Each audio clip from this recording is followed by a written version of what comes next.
lot of health challenges with respect to anxiety. So anxiety is an emotional challenge which most of us are facing in our day-to-day life. So what it means to have a kind of an anxiety or becoming more anxious, and how it is going to affect our health. It is as well as our physical health and also our mental health. So if you have to define anxiety, it is something wherein a person is worried or that person is going to think and brood about what is going to happen, what is going to happen, what is going to happen in the next moment. So the moment has not yet arrived, but still that person is going to always think about what is going to happen. It means that they are worrying about the future which is yet to come. And why it happens? Why it is increasing nowadays? So from the childhood days, we can see that there is little bit of an inbuilt fear or insecurity that leads to the series of consequences which leads to, again, for this specific term called as anxiety. So initially we have an internal fear which is built in, and then we feel a kind of a internally a stressful state and how to face it. So when it is very small, people just ignore, our parents are going to ignore it, but later on what happens, this will completely engulf us and then will not be able to lead a very normal, natural way of living. So what are the symptoms of this particular state of mental disorder?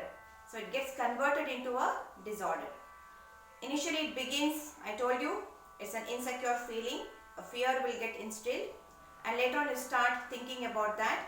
It can be, for example, when you are a small child, about the exam, or somebody is going to come, how to face them, or parents are telling to present something, to sing or to dance. It begins all with that, and then the fear begins. So whenever somebody enters home, if the parents are telling to do something, then again it's creating a kind of a fear. So when that person goes to school or colleges, the same thing happens. It develops with respect to like going to the college also, going to school also, and every day how to face the questions of the teachers. And also it happens many a times while going to write for exams, or even very small day-to-day tasks, like even going to the school at the right time. Oh, it's getting time, and you become more anxious and you become more worried. So it all begins from there, and slowly it develops one by one. For every situation it gets created. So how to overcome this particular stressful state wherein you're always worrying about the future?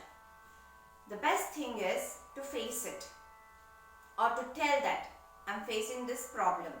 Most of us will not be able to get vocal about the situation. If somebody else is recognizing it, it is very good. But now since it has developed, it has engulfed us, so how to overcome this particular challenge? So now we have to look that particular thought or that emotion, whatever is causing us to worry about what next. So we always react to the situation, and to that reaction we might get a kind of a sweating. Too much of sweating can happen in your hands, in your feet, as well as the body can sweat, and even the face entirely like. So what happens exactly? The blood pressure is going to increase. When you are getting more anxious, the blood flow also is going to increase, the thought is going to increase more, and your brain cells also are going to get what? There's too much of overload for the brain cells. So you have to calm, you have to cool this particular behavior. The best thing is we have to observe more and more silence. And one more best thing you can do is you can just take some cold water and then splash it into your eyes. You feel that your heartbeat, everything will become very natural and calm. What else you can do? When the thought comes, it can be fear. So you feel immediately something like temperature is rising and all that. So what you're going to do? You're going to do a little bit of a deep breathing, and in your mind just count from 10 to 1. So by the time you count from 10 to 1, that particular thing which was bothering, it's going to reduce. Or you can also go out and walk for some time, or you can make a phone call to a very close, near and dear one, or you can write it down in a piece of paper. So what you're going to write? You're going to write, the anxiety or the anxious person in me is dead.